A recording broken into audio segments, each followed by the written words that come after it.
It's Thursday on Daily Delivery. I am Michael Rand. Happy snowy day to all who celebrate our first real snow of the year, at least here in the South Metro of the Minneapolis-St. Paul Twin Cities. Woke up, there's already a couple inches on the ground. It's going to get more. They're talking like 4 to 7 inches. Nothing that's going to set any records. Nobody's going to think about this and compare it to the Halloween blizzard of 1991. You guys might have heard about that. But this is significant, and it might stick around long enough for us to have a white Christmas, which we did not have last year. My kids have been asking me, is it going to snow? Are we going to have snow on Christmas? Maybe now we will. Take it slow today, whenever you're going someplace. Listen to the entirety of the podcast. Just kind of snuggle in, get yourself situated. Good show coming up. Velle E, Neal III will join me. We've got 3 daily delivery debate topics to get to, up to and including Wolves versus Knicks tonight at Target Center. The return of Karl-Anthony Towns. How important is this game to both franchises? Look at the Vikings. Are they going to win the NFC North? I think both Velle and I have a higher opinion of their chances than maybe the data suggests right now. And we'll look at the MLB, this idea of a golden at-bat. If you haven't heard about this, stick around because Velle and I will break it down and give our feelings about this notion. It's not a new rule change, anything like that. It's just something that's been maybe bandied about, tossed around as a potential idea down the road. Velle and I will get into that in just a little bit. I'll have a couple additional Wolves thoughts at the end of the show and some Kirk Cousins stuff in a minute here. He talked for the first time Wednesday after learning Tuesday that he has been benched by the Falcons. First time he's been benched in a decade. You have to go back to mid-October, not 19-something. He's not that old. Mid-October 2014 when he was with Washington before you find another instance of Kirk Cousins flat out getting benched. That is a long journey for him, mostly as a bona fide starter for a few different teams, including, of course, 6 seasons with the Vikings. First, though, what I miss, I got to start with the Wild because I'm a little concerned here. I don't know if you are. I don't know if the Wild are. I don't know where their headspace is right now, but 3 losses in their last 4 games, 2 of those lopsided results. That's what concerns me. Part 1 is if you're getting drilled. They lost a few games ago, 7-1 to the Oilers. They lose last night 6-1 to the Florida Panthers. Both of those really good opponents. Let's not say the sky is falling. You didn't lose to some terrible team by 5 goals. Florida, the defending Stanley Cup champions. Edmonton, certainly a contender this season with tons of offensive firepower.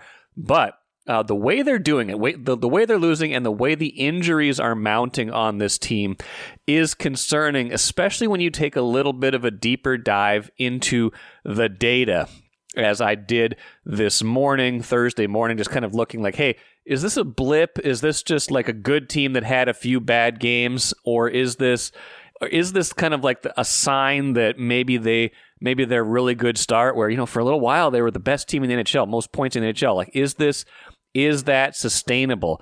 What I found is a pretty resounding message. Hurry back, Filip Gustavsson.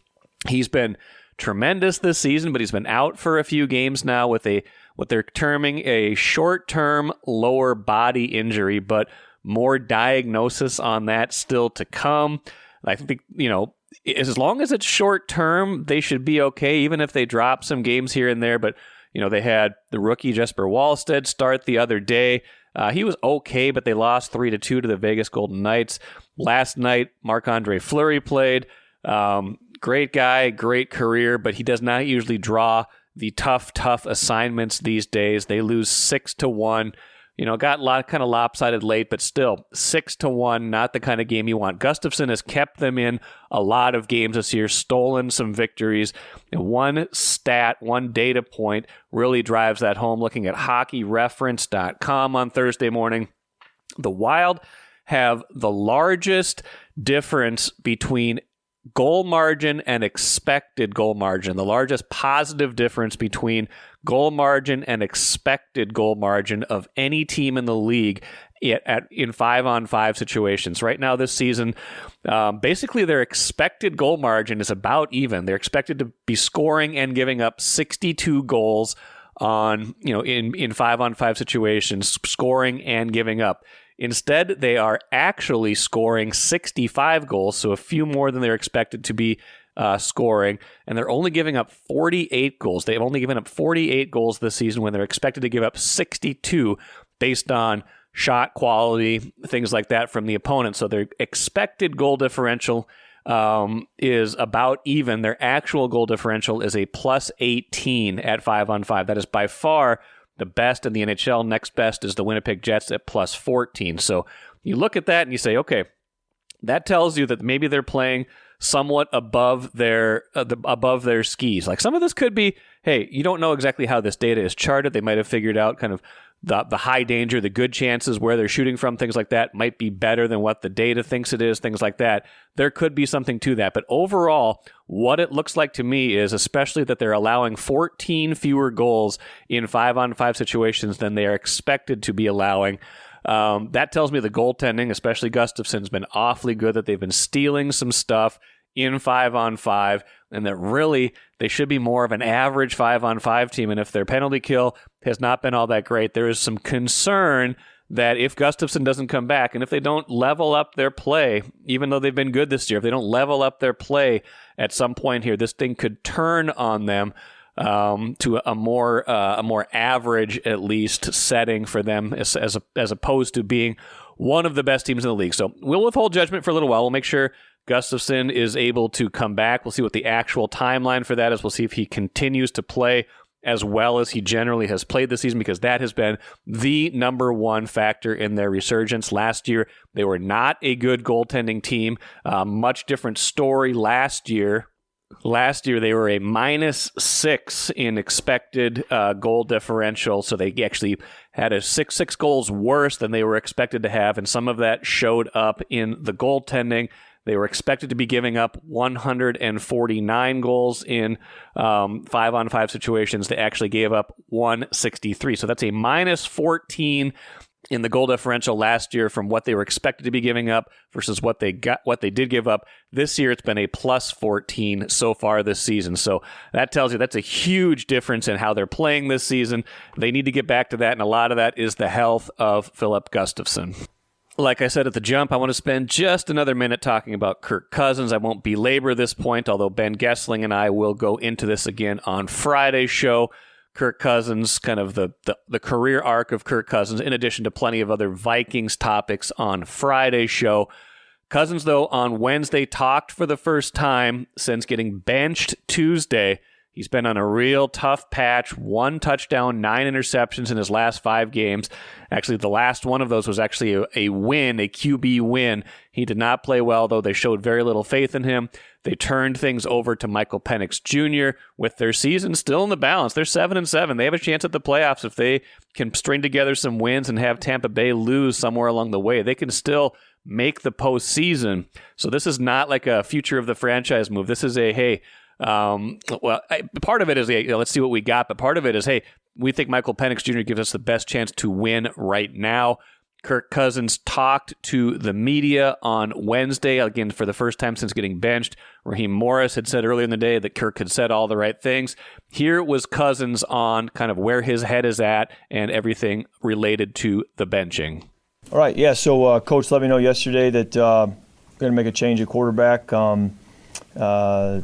It's pro football, and there's a standard that I have for myself, that the team has for me, that unfortunately I wasn't playing up to that standard consistently enough, and so it is what it is, and you roll with it, and now you still get ready, one play away kind of a thing, and support Mike, and just try to help our team, be able to find a way to win these last 3 to get in the playoffs, and that's what it's all about. So that's my focus.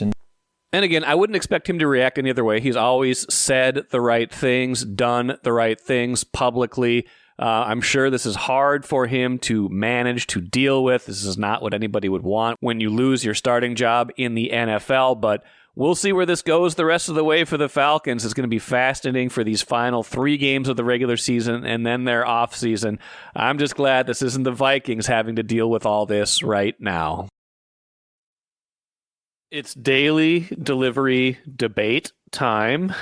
Triple D. I think that's trademarked maybe someone else. Guy Fieri. I think he has a trademark on that. So we'll just call it daily delivery debate. Velle E, Neal III with me. Lavelle, how are you? All is well. Good. Busy time of year for a lot of things. Sorry about your Bears. More on that in a minute, I guess. And one of the things I have for you. Daily delivery debate of the year? It might be because I've got a lot. I'm taking some vacation next week. Taking a little bit more the weekend. This might be happy holidays to you, Lavelle. If this is in fact the last one of the year, hope everybody's enjoyed this newer segment. Although, when I've had you on in the past, even before we officially called this a debate section, we always got into some good topics as we do today. Lavelle, first one for you. How important do you think this Thursday game between the Wolves, the Knicks, Karl Anthony Towns, Julius Randle, Dante DiVincenzo, it's December. I think there's a temptation to make this big. It feels big. Where is this on the largeness meter as you see it? I think in terms of emotions, it's pretty high. Just because it's Cat's first game back since the trade. Right. He's likely the second best player in franchise history behind KG. Fans get to show him the love that they didn't get a chance to after the things he did last season in helping the Wolves get to the Western Conference Finals. He wasn't really controversial. I think there was maybe one time where he was coming back more slowly from an injury than people imagined, but he really wasn't a diva, I don't think. I don't think he was controversial. And he did not ask to be traded. He was traded by the Wolves to the Knicks. So from that standpoint, I think the game is big. From a basketball standpoint, I don't think it's huge at all, especially in December. Maybe it was February and March and we were fighting for playoff seeding. And if both teams are really doing well, you can have fun with maybe they can meet in the finals type of debate. But it's too early for that. We're still waiting to see how the trade has played out. There's been good parts and bad parts, I think, on both sides. More good parts maybe for the Knicks and the Wolves right now. But the Wolves seem to be working out of it. DiVincenzo's shooting a little bit better from the field. Randall, I wish he would rebound more. But Cat's been their best player for sure. He's formed a great 1-2 punch with Brunson. And big surprise, he's playing the most minutes of his career under Tibbs. It's a Tibbs homecoming as well. You can't forget about that. Tibbs came back a scene of where he tried to move the Bulls west, basically, with Todd Gibson and Jimmy Butler and all those guys. It didn't work out. So I think it'll be entertaining from that standpoint. Curious to see how many points Cat's going to score in his return to the gym that he's used to playing in. So, but from a basketball for a debate about the trade, I don't think we should go there yet. I think we should sit back at the end of the year and evaluate how the trade has gone, but not quite right now. Of course, I say that every basketball beat writer is writing it. So far, the Knicks have won this trade angle because they need a story to keep the bosses happy. But I think things, it's time to kind of wait on that.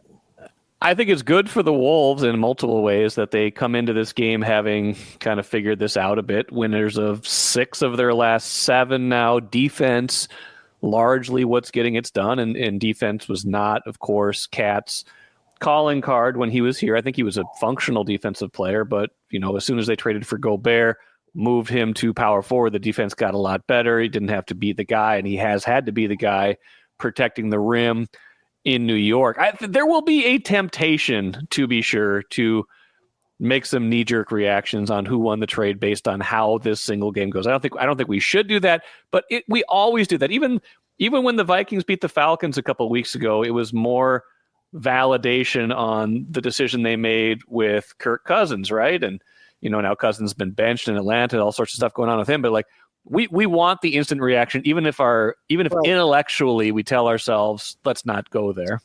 You're right. And I'm actually writing for tomorrow that the focus should be on showing Cat love instead of trying to say trying to validate the deal. Yeah. I just think it's too early for that, especially for all the good things. Cat was the first overall pick in 2015.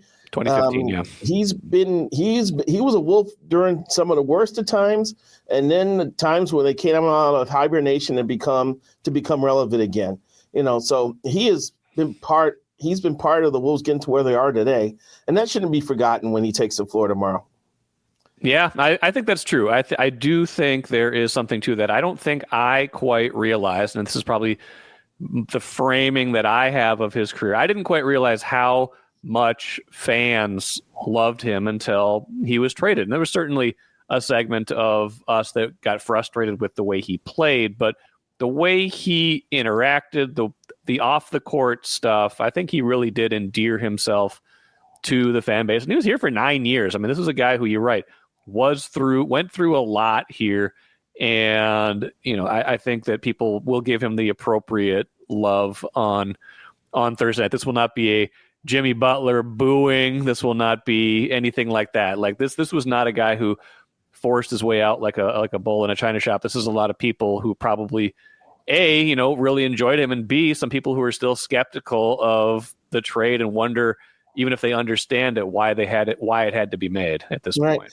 I'm trying to remember something. Didn't his father get injured at a Wolves game? Did the guy who was the Crunch was sliding down the stairs? Oh, crashing the car with Townsend's dad. Man, that's familiar. That's like many subplots ago with Cat, but yeah, I don't remember that exactly, but I do. I remember at Twins Fest, I was doing a Miguel Sano story, and I met him in the lobby of the Lowe's Hotel to interview him, and there was Cat, and the guy looked like his father with his arm in a sling. And I think it was the night before. Yeah, that could be. Crunch was doing some crazy stunt and crashing the Cat's dad. Was he going down the steps like he does on the slide? Yeah, on the slide. Yeah. Oh, so I got to look that up. I think that happened. That sounds right. Even if it doesn't sound right, it sounds right. It's gonna be fun Thursday night. I look forward to reading what you have to write about that. Debate subject number 2, are the Vikings going to win the NFC North? I've got some feelings on this, but I want to know what you think. Well, if you read my column for Tuesday's paper, maybe I was nitpicking or being a little too harsh, but I see everything that is in front of this team right now. They have a chance to win the division. They have a chance to host a playoff game. They have a chance to get the number 1 seed in the NFC. Yeah, it's all out there for this team. It's out there. Their expectations have to change. Yes, we need to celebrate the fact that they did not suck this year. But now they're sitting on 12-2, y'all. They got a chance to win out and go 15-2 and win a division. So, yeah. So when Darnold overthrows JJ, I have every right to be upset. When JJ drops a 30-yard touchdown pass, I have a right to be upset. When they commit 10 penalties, I think I have a right to be critical. We've got to fine-tune this stuff, and they got to clean up stuff because meaningful games are sitting right there. Seattle may not have Geno Smith starting. Then you got the hated Packers, and that's usually the one day I'm a Viking fan when they're playing Green Bay, since I'm a woe-begone Bears fan. And then they got the season finale at Detroit against a Lions team that they're in shootout mode. It actually is going to be very entertaining watching the Lions the rest of the season because they know they've got to outscore people because that defense – Mike, I looked it up. The Lions have used 12 different linebackers this year. Started 8 different linebackers. That's how bad it's been on defense for them. They've got to sling it. So these games are going to be crazy from the rest of the season. I think because of this, I think the Vikings are going to win the division. I think they are. That defense, if they perform the way they did against Chicago, I think that can definitely carry them, and that takes the press off Sam. Sam just has to be functional. He doesn't have to go 28 of 32 for 366 yards and 4 touchdowns. It'd be nice if he does, but he doesn't necessarily have to. Aaron Jones didn't fumble. That's a step in the right direction to Monday. Continue to protect the ball and keep JJ healthy. So I think the Vikings are going to be division champions, which is saying a lot based on where we were at the beginning of the year with this squad. You're out on a limb on this because the stats say it's more like a 75-25 for the Lions still. And I don't know how much that takes into account the injuries. I think that's a big deal. Because I think it's more of a coin flip. I think it's getting closer to a coin flip now.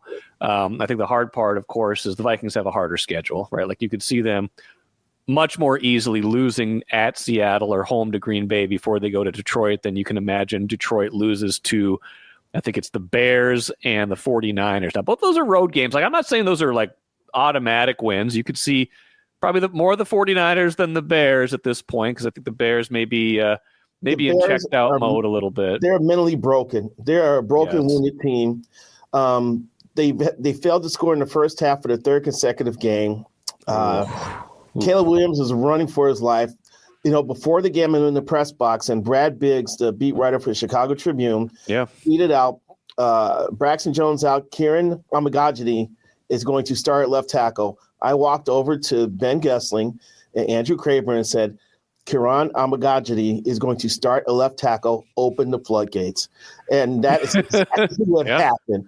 Yeah, okay, so if he's going to stay at left tackle the rest of the season, there are defensive ends that are just salivating and trying to figure out what their bonuses are for more sacks before the season's over, because it's going to be a straight shot to the quarterback from that side of the field. So they got a first-time guy calling defensive plays because Eberflus used to do it. They had a guy who was a passing game coordinator who now is the interim head coach. This is trial by fire. So many different levels, man. And the Lions are favored by 7. They're going to cover. They're going to cover.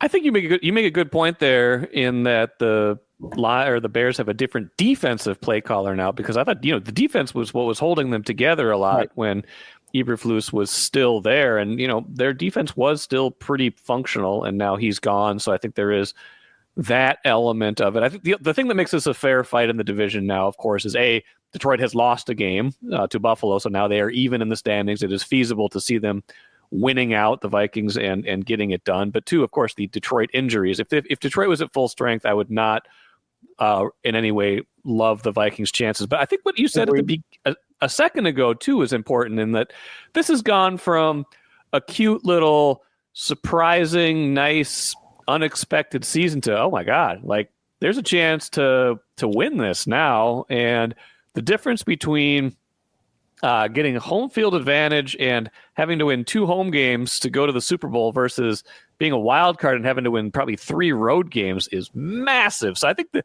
fans are going to start to feel this a little bit like, oh man, like this changes how you feel about the rest of the year, how the potential for it. And the Vikings have spent the season replaying Kevin O'Connell's post-game speeches on social media, and they have been fantastic. And now speeches are going to be written for him now, because he shouldn't have to say anything, because it's right there in front of this team about what they could achieve. They should be self-motivated. But at the same time, Kevin has said one thing so consistently that it should be burned in their brains: being your best when your best is required. And this is time for their best to be required. And let's see them step up to the rise to the occasion. Watch your dreams and savings grow with Royal Credit Union's 4.25% annual percentage yield 12-month certificate. Open now at any Royal office or online at rcu.org/certificate saver. Early withdrawal penalties could reduce earnings and principal. APY accurate as of 2/1/25. Insured by NCUA. Final thing, Lavelle. What do you think of? I hadn't even really heard about this until it was thrown out recently, and I think maybe I was kind of getting the second wave of this. But Major League Baseball and this idea of a golden at bat, which I think Manfred has said, no, we're not going to do this, or it's very preliminary, whatever it is. But like this idea that once a game, you could pick anybody from your lineup and just send them up to the plate and say, okay, this is our spot. We want our best hitter up there. That's so out of the box, wild to me, intriguing a little bit, but I want to know what you think of this notion and what we should think of it. Well, do you remember the Roger Maris movie 61 when he's going after the baseball record? There's a scene where a bunch of reporters are sitting in the commissioner's office having a discussion among themselves about, well, if he catches Roof, it's in more games. It shouldn't count, blah, blah. Maybe it's for asterisks. And you see the commissioner sitting there going, maybe that sounds like a good idea. I feel that's what Manfred was doing here. He threw out a trial balloon about this going to bat. Just wanted to see how it was going to be talked about. And soon he got some initial blowback. He said, you don't have to worry about that anytime soon. It's a terrible idea. I think it's insulting to players in the league, to be honest with you, and managers. It disrupts the sanctity of the batting order. And as someone who's watched baseball since the early 70s, I can remember so many moments where the 8th or 9th place hitter comes through in the clutch. I remember 1983 playoffs, the White Sox against the Baltimore Orioles. Len Sakata was batting .063 against the White Sox all year. The dude hits a home run. I remember the year the Cardinals won the World Series, Tom Lawless hits a home run. Tom Lawless and does the original bat flip, throws it up in the air. You have moments where unheralded guys shine, and then you're going to take that away just because you want Shohei Ohtani to do Ohtani things and save the day. And here's the other thing, too. You could have a game in which you are trailing 5-4 in the 9th. Shohei leads off with a home run to tie the game. 2 outs later, technically you could bat Shohei again. Yes, you could. He could hit a home run to win the game, so he gets 2 home runs in 1 inning, and you have to put an asterisk next to that because it would be because of the golden bat rule. So I'm not on it.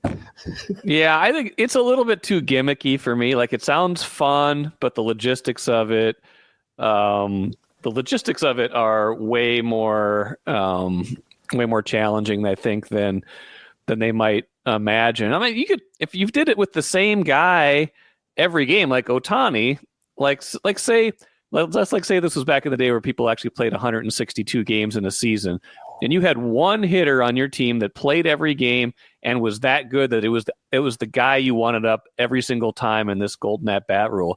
You could have a guy at the end of the year that has like 825 at bats or like 900 plate appearances. Wouldn't that be, I mean, that'd be wild if it was like every game you're doing this with the same person. Yeah, because you think about Rocco. Rocco tries to win every at bat. He's got to have a lefty facing the righty as much as possible. Right. He turns over his lineup at the beginning of the game. Well, yeah, that's another question. If you take someone out in the 3rd inning because the other team brought in a lefty, like you take Matt Wallner out, and then in the 9th inning, can you put Matt Wallner back in because there's a right hander on the mound? It's just too many rotten vines on this one to move any further with it. So, yeah.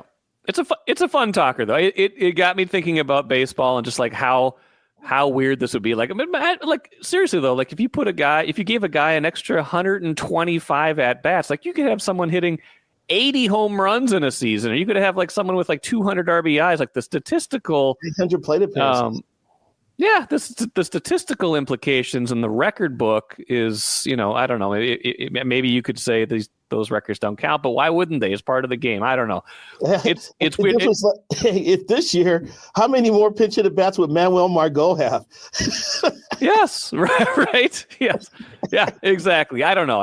And then as soon as this guy comes up, they just intentionally walk him. Like, I don't know. It's not. I don't think it should happen. I don't really feel like it's something serious. It does show though that baseball is concerned enough about runs scored, offense, injecting some excitement in the game that they're thinking about kind of wacky things like this. Yeah.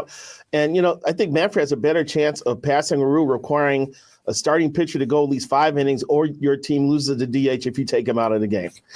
He has a better chance of that sticking, which I don't think. I actually wouldn't mind that. Because I'm tired of this endless parade of relief pitchers and all these guys blowing their arms out. I mean, I think but they just put out a report too, right, on the arm health. There's like this MLB did like a 63-page report.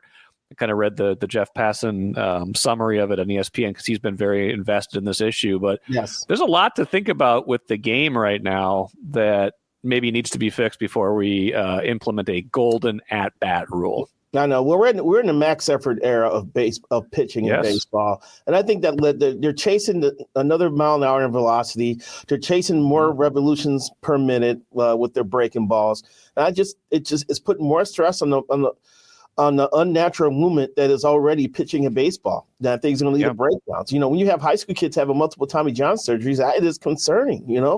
Very concerning. We have lost the respect for command and control. It is turned into just almost said a naughty word. It's almost an all-out, full-force throwing that just would be great to see someone throw 105 miles an hour, but then 2 years later, the guy's blowing out.